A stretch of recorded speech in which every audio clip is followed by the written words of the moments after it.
8 o'clock, and then there'll be plenty of time to look at more of the material, have drinks and nibbles, and come and ask any of us some more questions.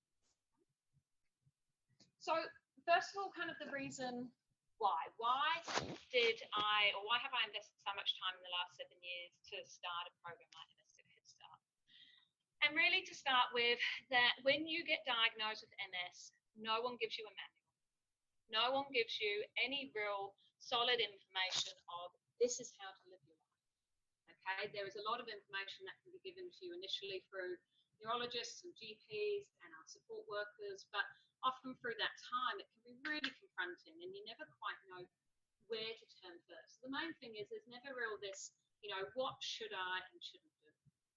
The other thing is, and this is by research actually done here in New Zealand by Nicola Keyes in 2011, that one of the most unmet needs of individuals with MS was actual referral to someone about exercise.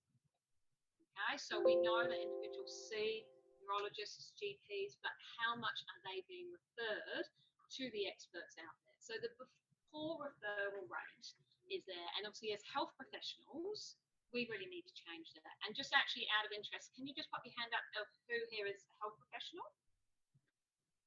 Yes, sweet. So we're about 50-50. Okay.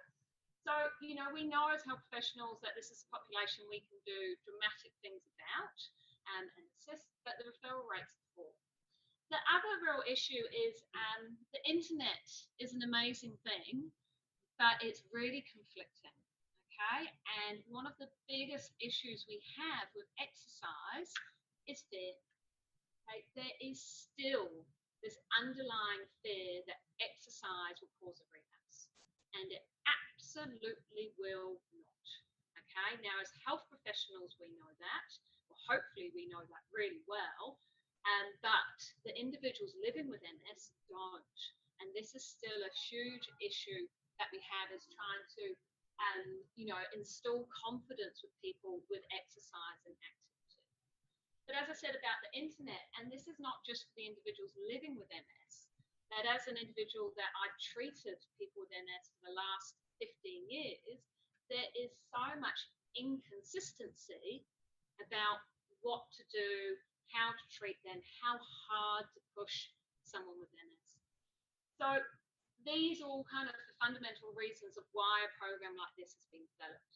But the real main sticking point of all of this is that 80% of individuals with MS are completely inactive. 80%, and that is not even looking at exercise. That is physical activity, day-to-day activity compared with an age-matched normal who doesn't have MS. 80%. Now, what is even more confounding about this issue, that in 25 years, this figure hasn't changed. And our research behind exercise, the neurological conditions and degenerative issues and aging has skyrocketed. But the stats show that our treatment hasn't. And as a health professional, that shows me that I'm failing somewhere. Okay, and that we all are, because the stats shouldn't be like that. The unfortunate part is that it takes on average 10 to 20 years for clinical research to become clinical practice. Okay, so we have this population who are 80% inactivity, and what we know about that, you've actually got a question, and I will put my hand on heart and stand up and say this: what is actually secondary progressive compared to a secondary condition because of their inactivity? Say I've been treating MS for 15 years, and I know I haven't met a single individual with MS who has been limited by only their primary impairments. Some of their main limitations have still been the secondary effects of inactivity.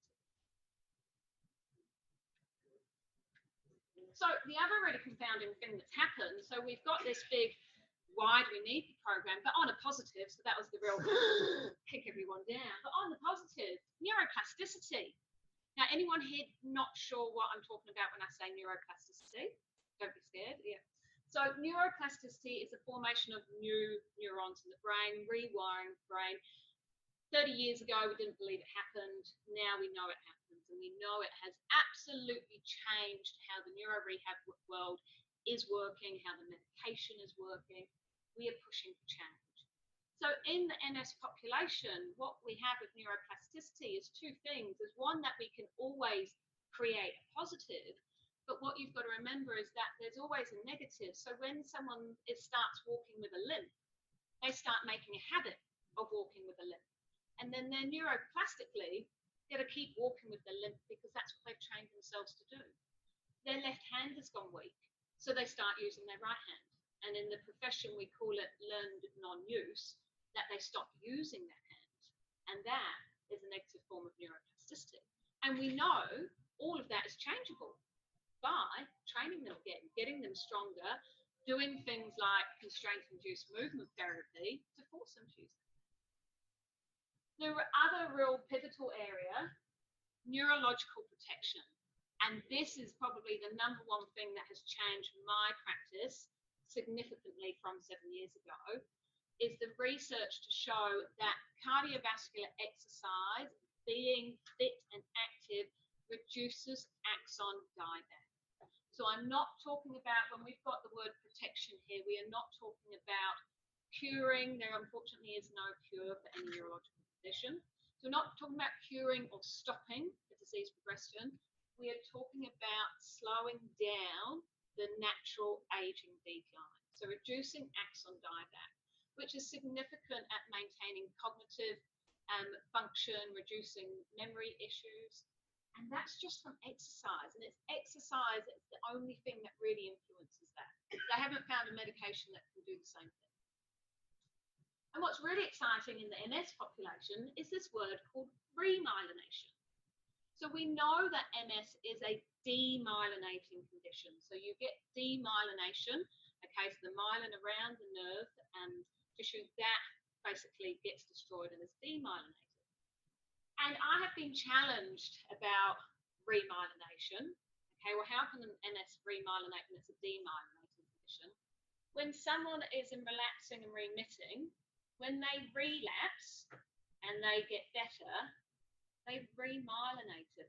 They demyelinated to have their relapse, and their remission is their remyelination phase. So it naturally happens at the start. Now, as someone progresses through their course of MS, remyelination doesn't happen so well. Now, we don't actually know why. There are several theories. One is that individuals with MS produce too much of a protein called LINGO that blocks remyelination. Another thought is that by the time an area has demyelinated and remyelinated enough, that the axon just becomes permanently damaged and it just can't remyelinate. It's just basically got thread there. But the big area that I think is a big leader is the main thing that drives remyelination is activity. So if you have demyelinated and your physical activity levels have changed, i.e. they have dropped, well, you're never going to remyelinate unless you pick up that activity level. So we've got these three big areas that have absolutely revolutionized how we treat neurological conditions, and they are all activity dependent plasticity. So we have a population at 80% inactive who are absolutely reliant on something that is active. So just so you don't think I've made all of this up, I have just put some research in. So the main thing is look at the date, 2008. This is 11 years old, this paper. So the fact that it got published in 2008 means that it has been researched and worked on for probably 5 years before that. And this is working on a conceptual, hypothetical effect of exercise on MS. Okay, so we still unfortunately don't know exactly what happens in the brain with exercise on any human. Okay, we know about in animals and we're still testing a lot of that, but we are getting much more info each year as research progresses. We know exercise has massive effects on functional changes. Balance, strength, bone density, a lot about mood. We know it improves fatigue, depression. we now know we've got all of that neurological stuff happening from the neuro protection and plasticity. We also have the effect of exercise being the immunomodulation and duration there about being anti-inflammatory and pro-inflammatory. And we go back to the fact that MS is an inflammatory autoimmune condition. So all of this is about improving quality of life. So this is not new. This has been around for a while, but it is really hard to get research into mainstream clinical practice. And then to the other end of the spectrum, these two papers, the first one at the front here, is there an overlooked window of opportunity, was published last year. So that's really recent, 2018. And this is the main one that I really want to pin MS Get a Head Start on, because what it basically shows is that with the thousands and thousands of research papers that are now published on individuals with MS and exercise, no one has done a research project on someone who is any less than 2.5 years post-diagnosis. So we know that if an individual is only being treated 2.5 years post-diagnosis, what's potentially happened from diagnosis to the 2.5 years later? Probably a lot, okay, regarding that baseline fitness, strength, their attitude, their mood, you know, how important is exercise, the cognitive changes. So we know, the research is saying that there is this potential for a massive overlooked opportunity in a population because no one's really researching the newly diagnosed. If anyone's really into lots of research, this paper here, which is a personal opinion, and it says personal opinion, although pretty much all those authors are the biggest research authors in MS, okay, all of their surnames, if you've done any research in MS, you will recognize, but Robert Mottall is a huge researcher, and this paper pulls together all of the systematic reviews, the meta-analysis, which basically says exercise has been shown to either improve or significantly improve in nearly every area it's looked at. Unfortunately, the quality of the research is somewhat questionable, but the problem they talk about is that 25 years on, people are still being completely inactive. So this is a real pivotal paper about raising that awareness of that inactivity. So what is MS Get a Head Start? Okay, so that was a little bit of background about the why and why we think it needs to happen. So I first trialed this program, and this basically came from, I was working in Sydney at a leading neurological clinic who developed PD Warrior. And for those of therapists who probably heard about PD Warrior, and I'm treating these, you know, this PD Warrior approach, and it's all about neuroprotection and neuroactivity in the Parkinson's population.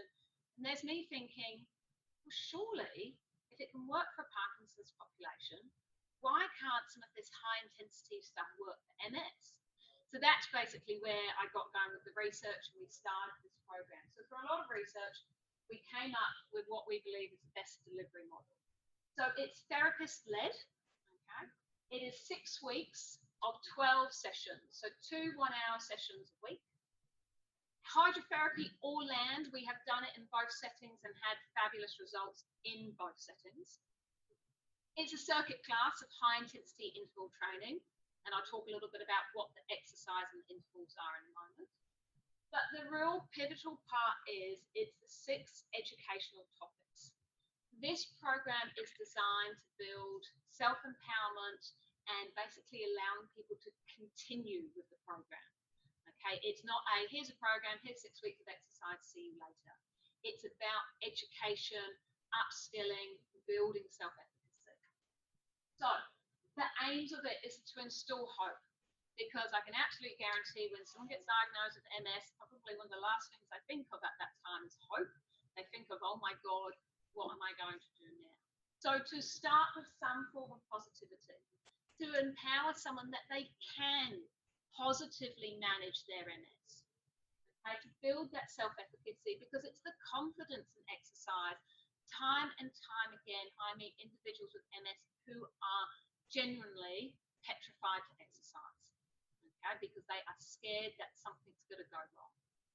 Okay, so that positive environment, and I truly believe, and I could be stepping over the line here, but from the results that we've gained so far, I believe this program can change the course of MS for individuals.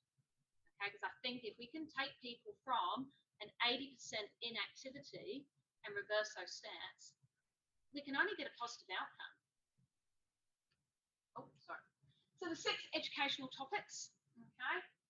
First one, we always do them in this order, okay, is fatigue management, because fatigue management is the #1 symptom that individuals with MS report about. And when you are tired, okay, raise your hands to everyone who has felt at some point in their life exhausted from either having MS, chronic fatigue syndrome, being a mum with new children, overworked, you know, whatever it might be.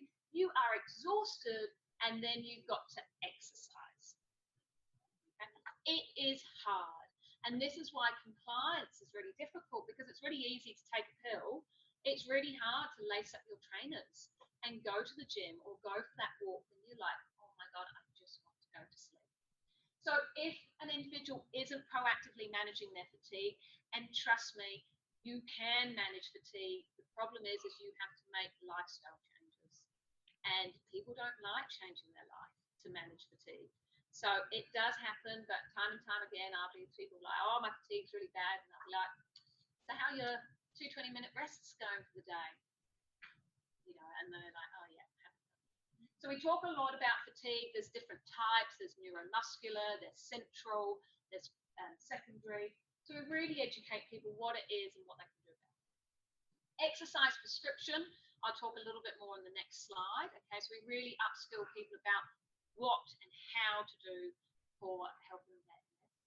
Pain management, so we go through things about nociceptive pain and neuropathic pain, because again, if you're in pain, who's felt really keen to be active and exercise when they're in pain? Again, really hard.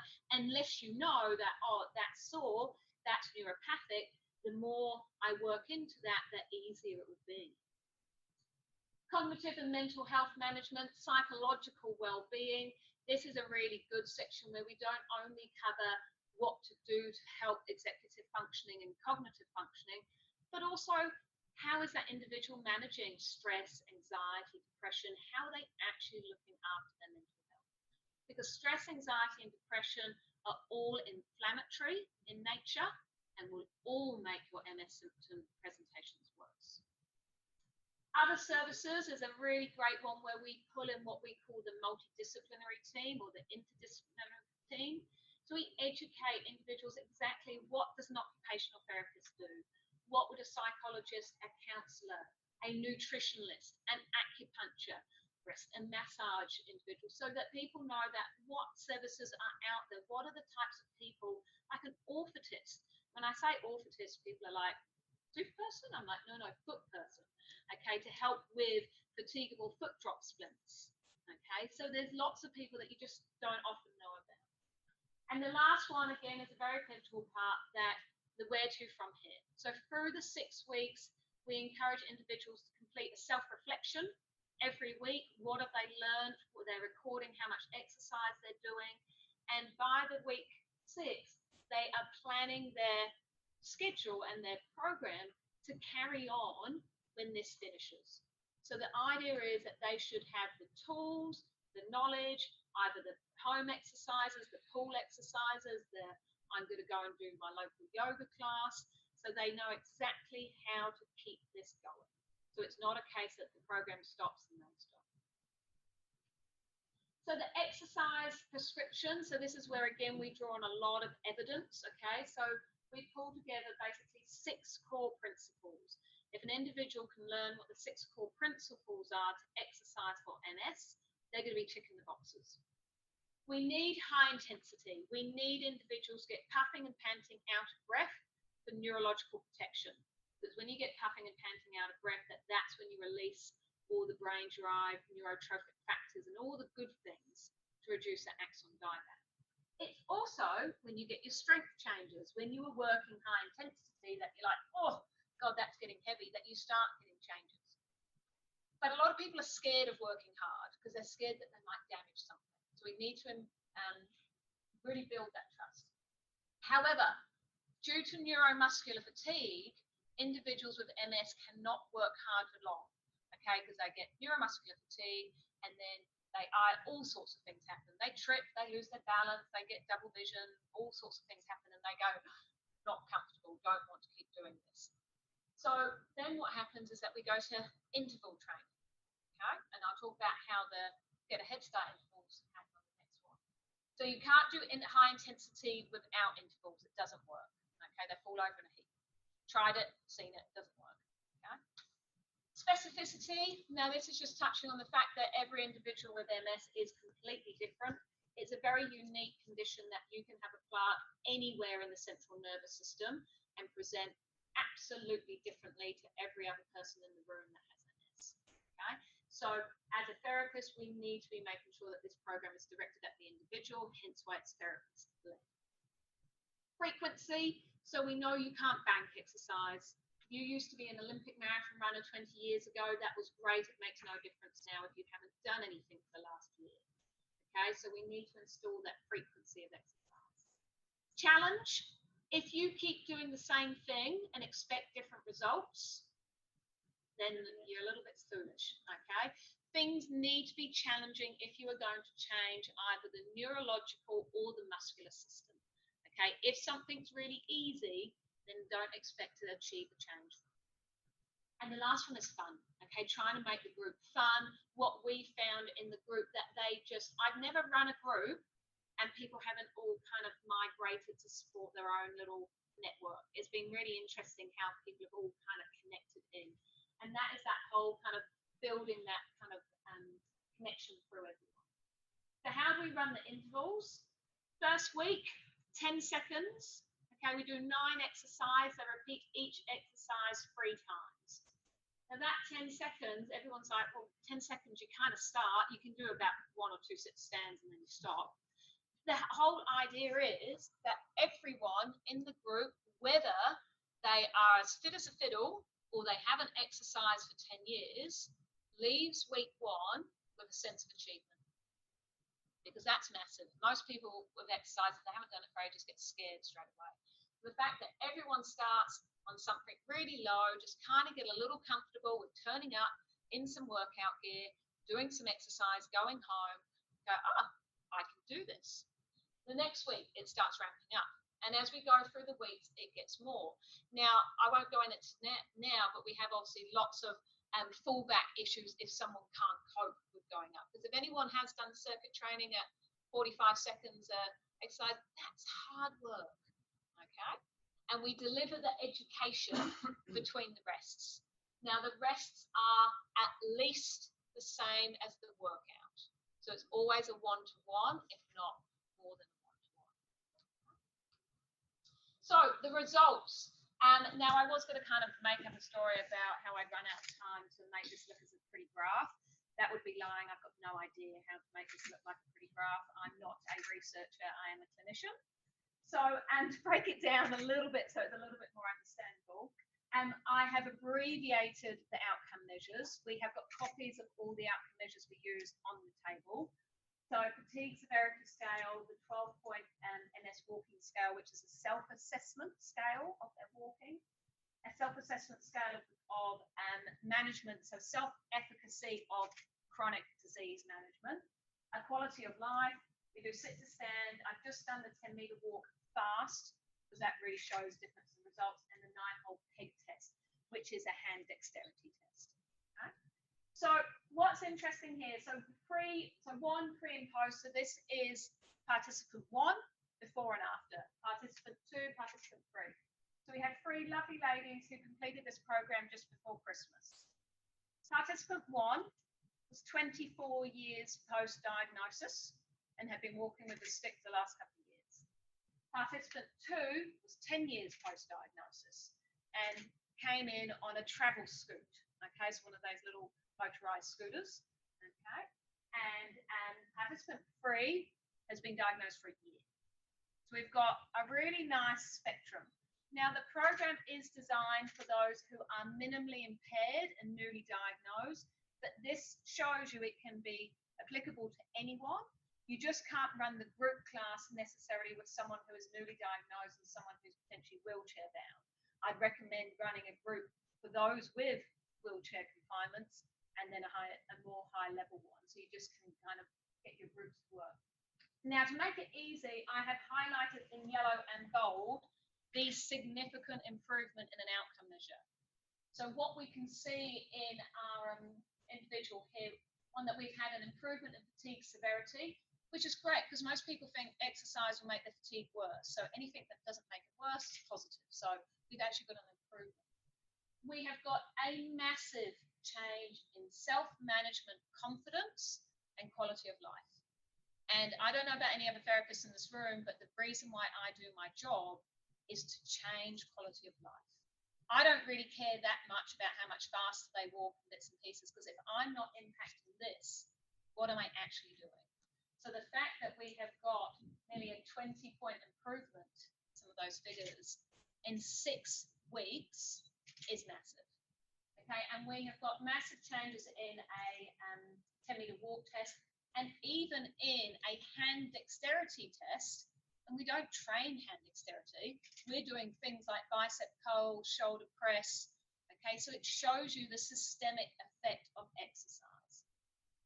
Our lady who was the 10 years post and came in on her travel scoot, by week 2, I ordered her a walking frame. And by the end of 6 weeks, she was walking the 100 meters from the car park into the clinic, doing an hour of exercise at the 45-second intervals and walking back with her frame in less than 6 weeks. And you can see she went from 22 seconds to do 5 sit-to stands to 11. Okay, so again, huge changes in quality of life and other changes. Now, obviously, what's really interesting on the last one is our newly diagnosed, and we've actually got our lovely first person, third person here to talk, so you'll see them both. That as someone who was newly diagnosed, Natalie is really fit and active. So we would be expecting her to score really high points because we would call them ceiling effect, okay? Or she's already well within what an age-matched normal would be. So I wouldn't expect to see dramatic changes necessarily in hers, but it's more about what she learns from the program.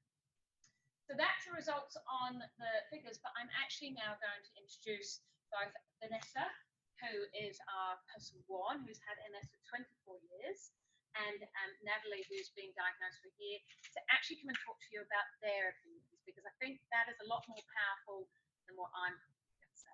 So big round of applause, because it was very nerve-wracking for them to talk to you.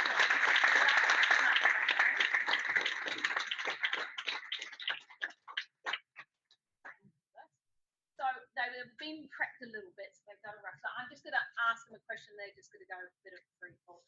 So what I'd asked Vanessa and Nat to have a think about is, what were kind of the 2 key things that you would kind of have taken as a take-home thing from doing the 6-week program?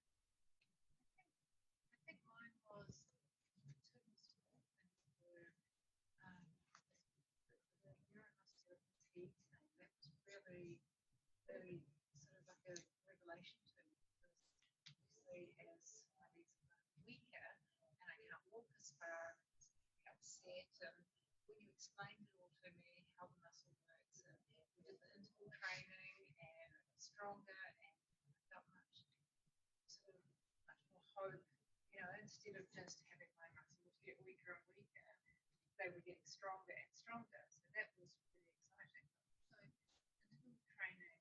Second thing was I sort of apply that to my life now. So if I'm walking anywhere significant, I need to get to there and need to there, I actually walk a little way, sit down, you know, kind of accept the MS, and I consciously think, well, this is like interval training. I'll just let my muscles, you know, recuperate a bit more so I can press on and get to where I want to be. So yeah, those are probably my 2 things really. Instilling that stuff too. So because it's exciting. Nina? I think you touched on it, where you get nervous with symptoms. With exercise, I get pins and needles, and I think, oh no, I can't keep doing this. But after about half an hour of cooling down, the pins and needles would go, so I'd keep working through it. And I realised this was going to be a lifestyle change I was going to have to make. I didn't particularly exercise a lot beforehand, but now I have my own program, which helps with the Chili's diet, and every Sunday I try and set myself a goal. I noticed during the day when I was exercising, if I felt tired in the morning, I felt like I had some energy in the afternoon. Often I'd be in the back office room with a camera above me, wondering what I'm doing, but I'm having my 20-minute lie down, so it's 10:30 and 2:30, and I found that really helped me. Side, but instead of just hitting the wall, getting upset, feeling overwhelmed, actually just accepting it a little bit, taking a breath, getting things recover, and then pressing on. After 5 years, 4 years ago. And how much did you value the educational components? That was really good, I found, because as you said, there's no manual with MS, and this is probably about as close as it comes. So I liked each week we talked about something different. We touched everything that's to do with MS. And I think having a group of 3, we were able to ask questions along the way and enough time for it. Yeah, it was good. It covered all sorts of things, and even after having it for so long and researching things, I still got a lot out of it. Especially the muscles what's actually happening. Yeah. And I think too that the educational side was good because I'm not involved in this world. I haven't been. And so even just knowing about the different services and what's available, see you guys and therapists and occupational therapists, but it's nice to know that there's a support myself. Yeah.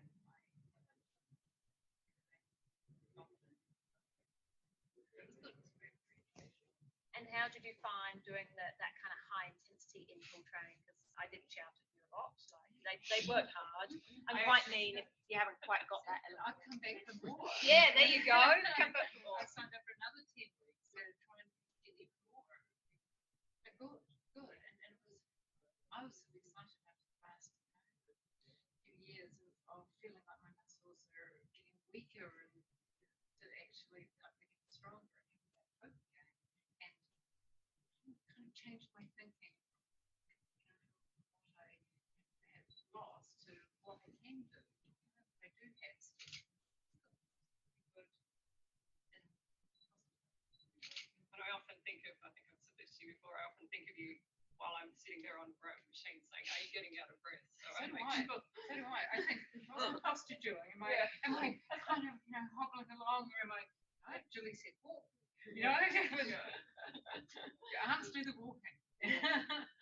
And what would be one of the key reasons why you might recommend like a program like this to someone else than this? What do you think they could get from the program?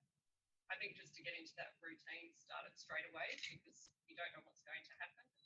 There's no cure, and we've got to try and slow this down and keep our quality of life the same. Just getting yourself into a routine and learning as much as you can.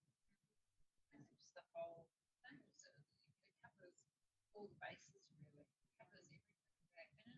And you help instill some hopefulness to them. Yeah. So, thank you. Yeah, it's really wonderful. Does anyone have any questions for either of these two? They will be happy to answer any questions one-on-one later. We would lovely to do a big round of applause. It's a lot of confidence.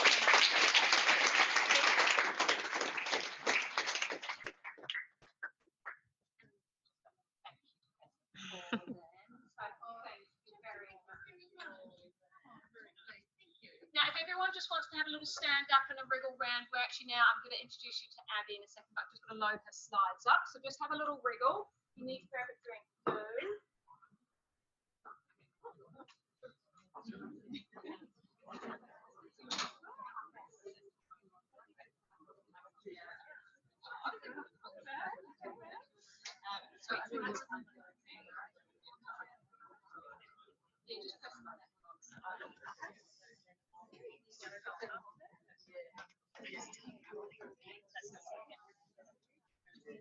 Fab, if people then want to just come and grab a seat again, so grab a bite, grab a seat, and I'll just introduce you to our next speaker.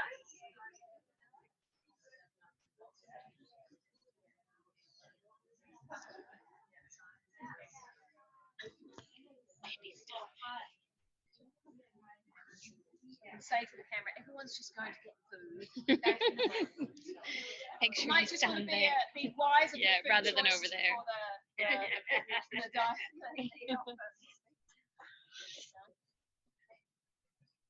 Fab. So if anyone wants just to grab a seat again or kind of back in places, feel free to stand at the back if you don't want to sit down. Okay, but I'd like to just take this opportunity that I just thought it was a really nice opportunity to also just bring in another speaker. It's always sometimes quite interesting just to have someone else speak than just, you know, myself always. I've been really fortunate to have met Abby probably about 2 years ago now, actually through a client, and I was really impressed with Abby's approach, and I have referred a lot of clients to her. So she is a wellness coach with a real speciality and an interest in autoimmune conditions and bits and pieces, but I'm going to get her to explain a lot more about what she does. She's at that. Thank So you. hand you over to Abby. Hard act to follow. I just love doing this program. It's amazing, and she's such an amazing, inspiring person, doing empowering people. And that's kind of what I'm about. Healing Kitchen Coach is empowering people to take healing into their own hands a little bit. Like Julie said, there's no cure for some of these autoimmune conditions and neurological conditions, but we can reduce a lot of symptoms with reducing inflammation in the body. So, this is an article that was in the North and South last year about gut health, and it's all over the media at the moment. It's really good. Everyone's in exposure. Lots of research is coming out about gut health and the brain health, how it's very much connected. So I'm just going to talk a bit about what I'm doing around it with food and how food can affect our gut.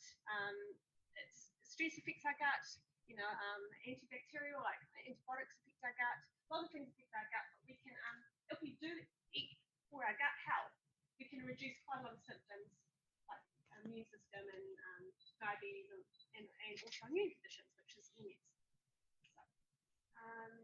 So I kind of come back to the simplicity of it all, just starting in our kitchen. When we are diagnosed with an illness, it can be like, oh no, and we feel real victim mentality and live in a sickness paradigm. And I'm trying to teach my clients to move over to a healing paradigm. So you empower yourself with every meal you eat and that positivity and just embracing that. And there's so much research out now about even placebo effect, about being positive and how that can affect outcomes as well.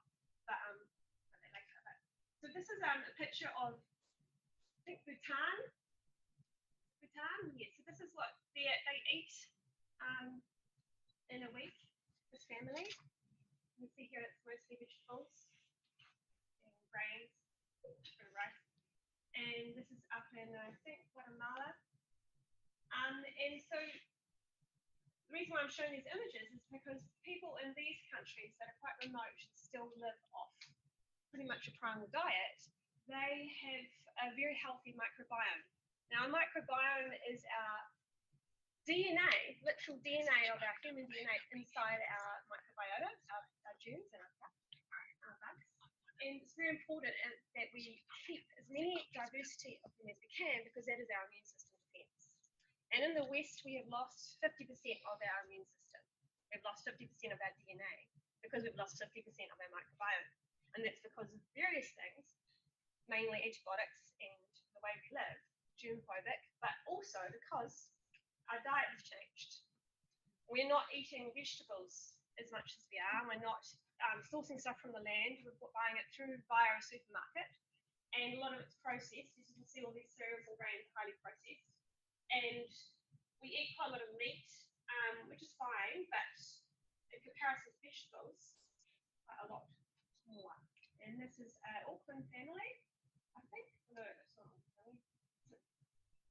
Family kind of similar to Auckland. We eat quite a lot of dairy products, cereal products, bottled products, and we might get a few vegetables and fruit, stuff like that. So that's pretty much what we're looking at.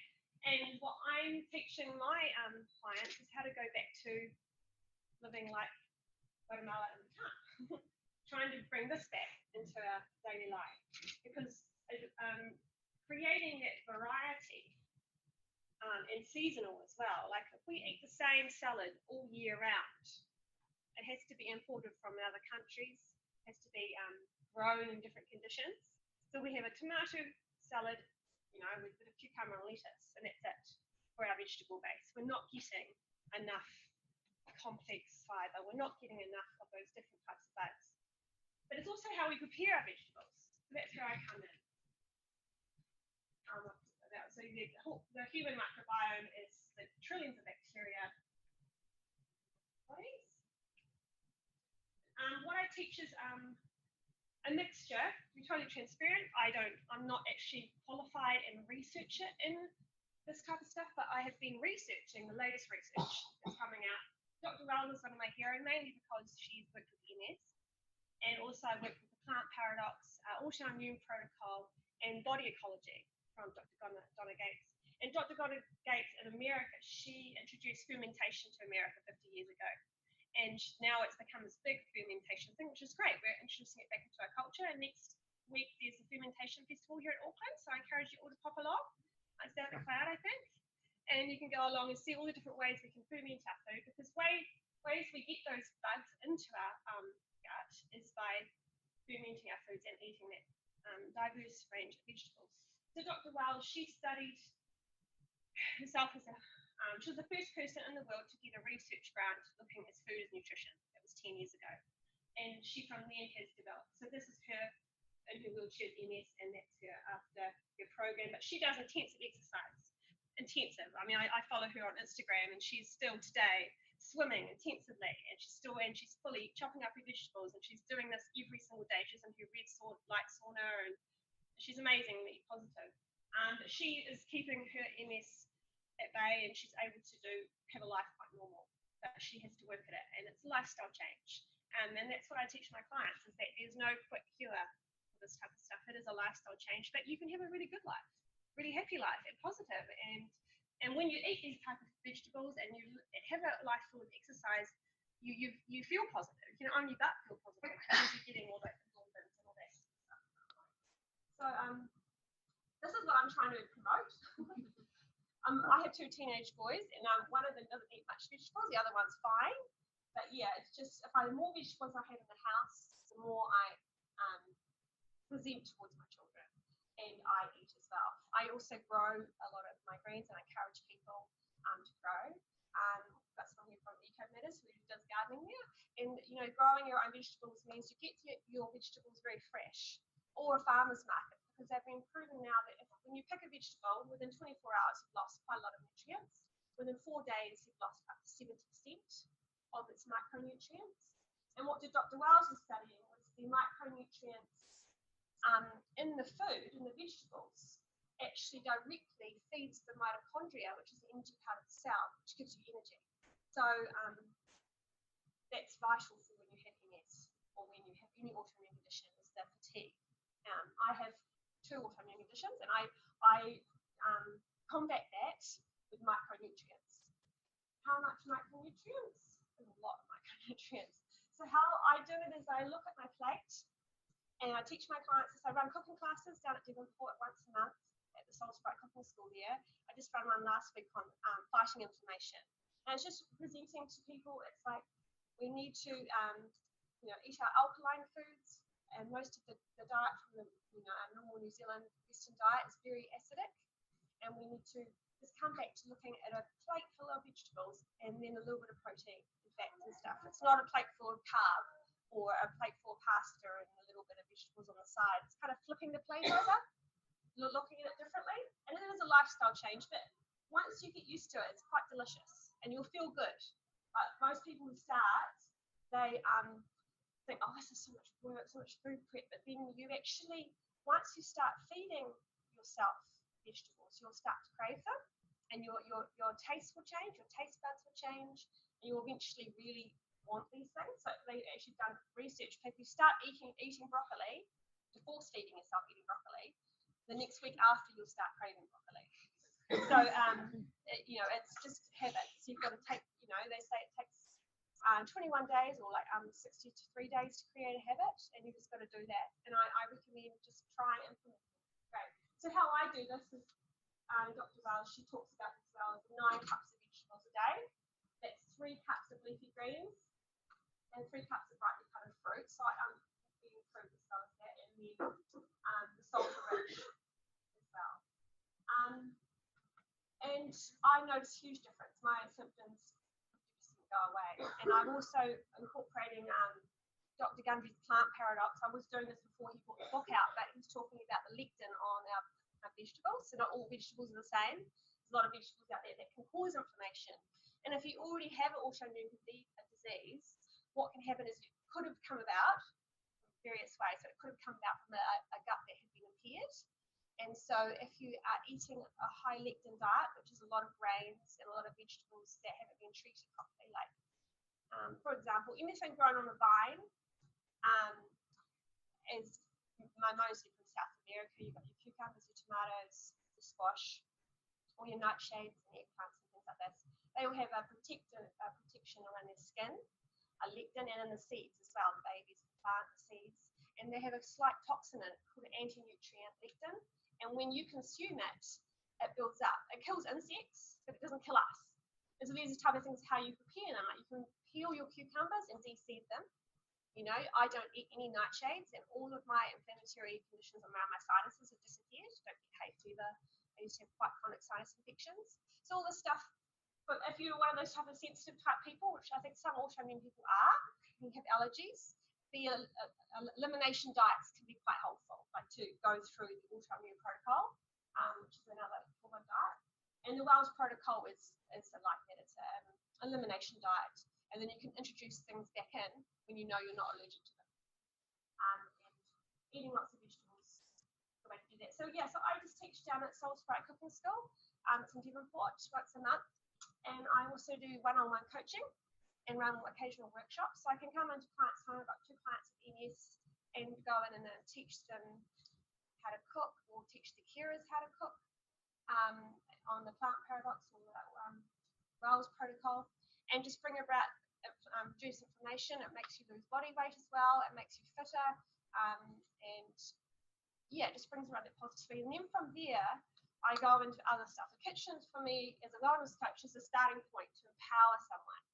But all the research I've been doing is that food and exercise are really important, and exercise is especially important for MS. But what's more important than food and exercise can be sleep. And then what can be more important than food, exercise, and sleep can be our relationships and our stress levels. And all of these things impact on our health. So for me, with my wellness coaching, I'm moving more into holistic, looking at how everything is connected. It's kind of one of those fields that's still being heavily researched. So it's there's so much information out there at the moment. But one book I was reading over summer that really got me thinking, because I was working with my own autoimmune issues, was the slow medicine, hope of being chronic illness. Dr. Michael Finkelstein, and he was talking about this type of stuff, and it was real shocking to me. And so I'm now going to be studying in sort of like quantum physics healing and kind of almost mystical type healing, where you're looking into forgiveness and letting go of those inner stresses, and it's a long journey. And one thing I recommend you, if you haven't seen it already, is the Heal documentary that's showing on Netflix at the moment. And they're talking about this type of thing, along with reducing inflammation in the body.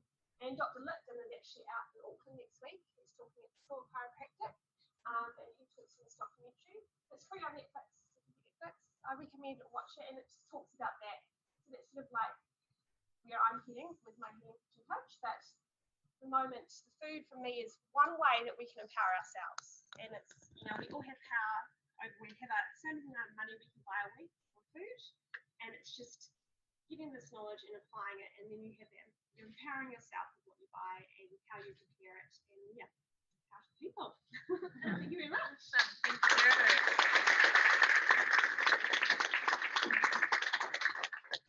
Time if anyone wants to ask Abby a quick question now, otherwise we will have time to do questions afterwards. Has anyone got anything they want to ask now?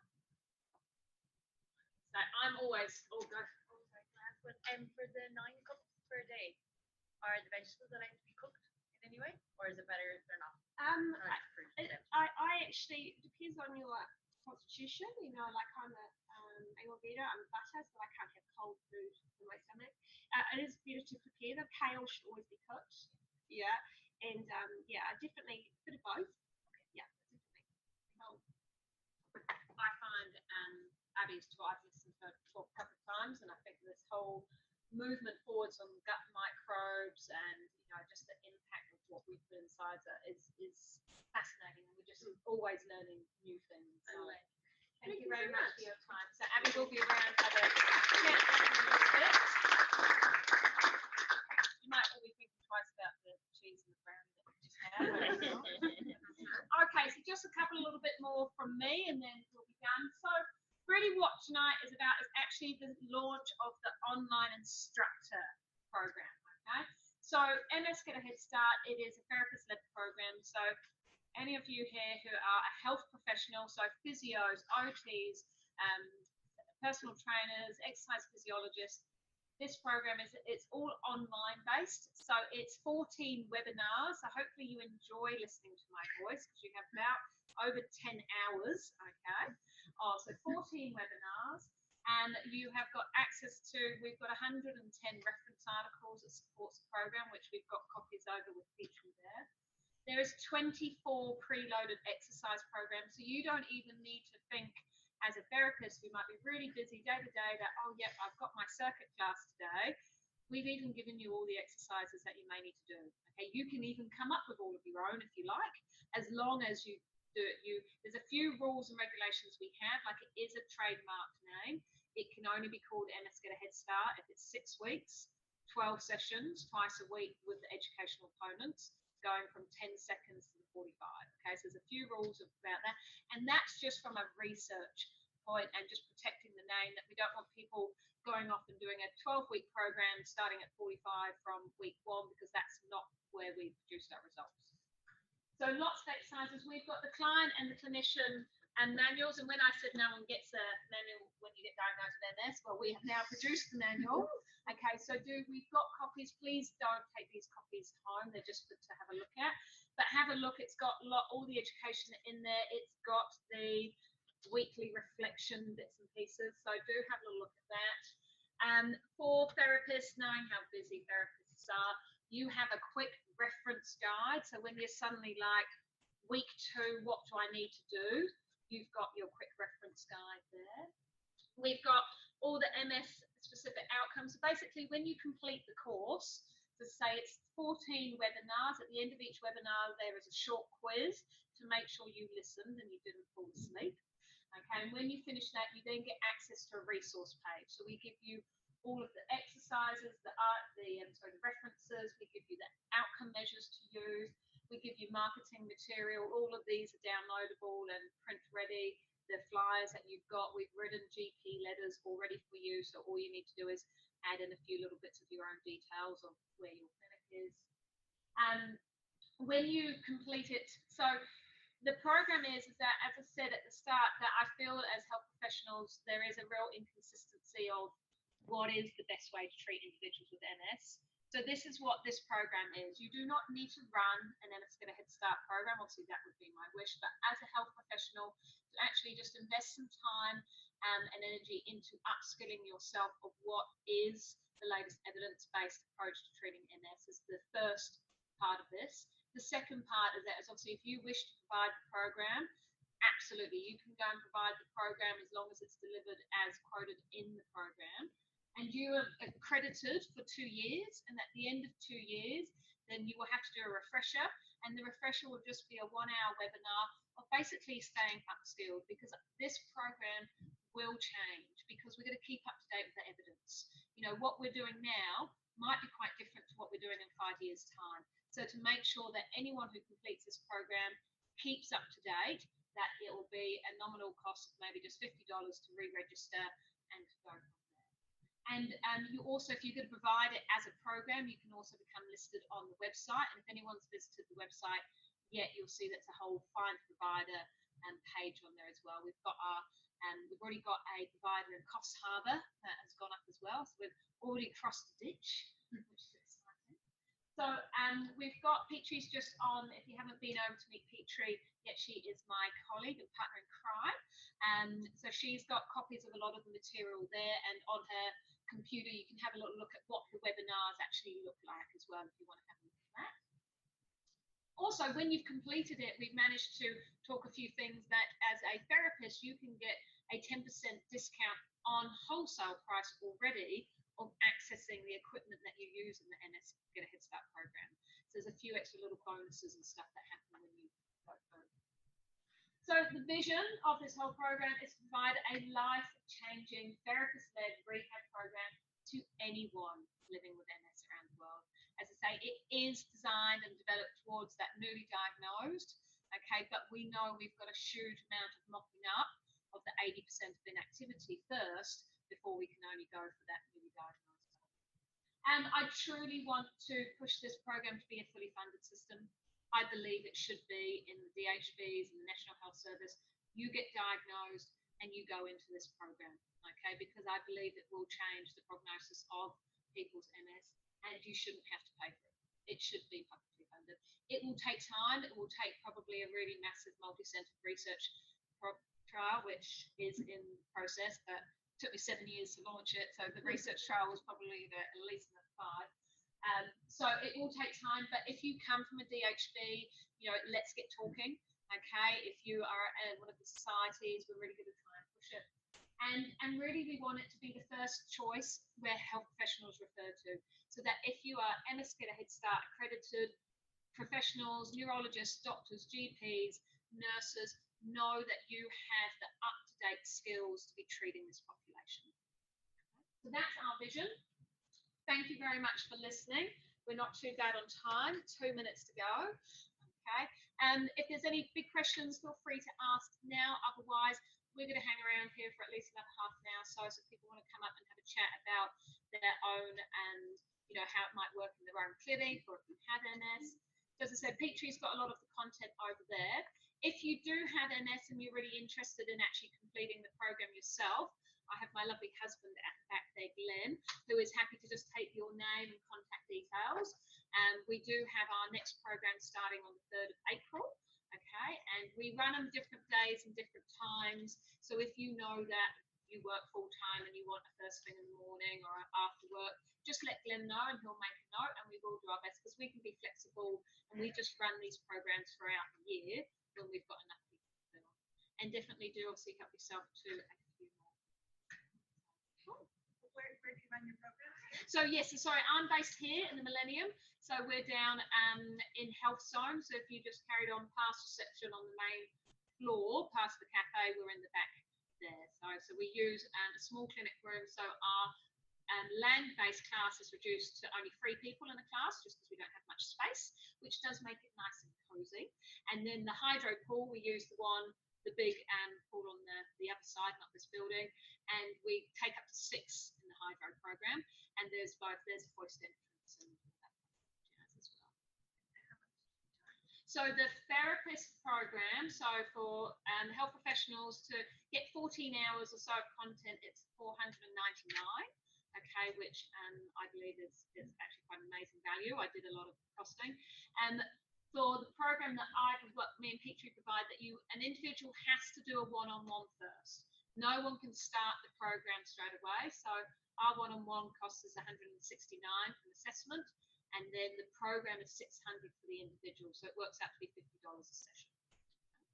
There is no, if you choose to run the MS Get a Head Start program, I haven't put any form of recommended retail price or anything like that, because everyone's clinical setting's different, you know. And if we can get some in the DHB, that's great, because people will always choose programs over many different factors. Cost is only one of them. Most of it is it experience, is it location, is it time of day? So our costs are what they are because of the rent and, you know, the pay that we have to do. But as I say, it's, you know, hopefully these programs will be more fruitful. Okay. Your eventual target market is newly diagnosed people. How many are newly diagnosed in New Zealand a year?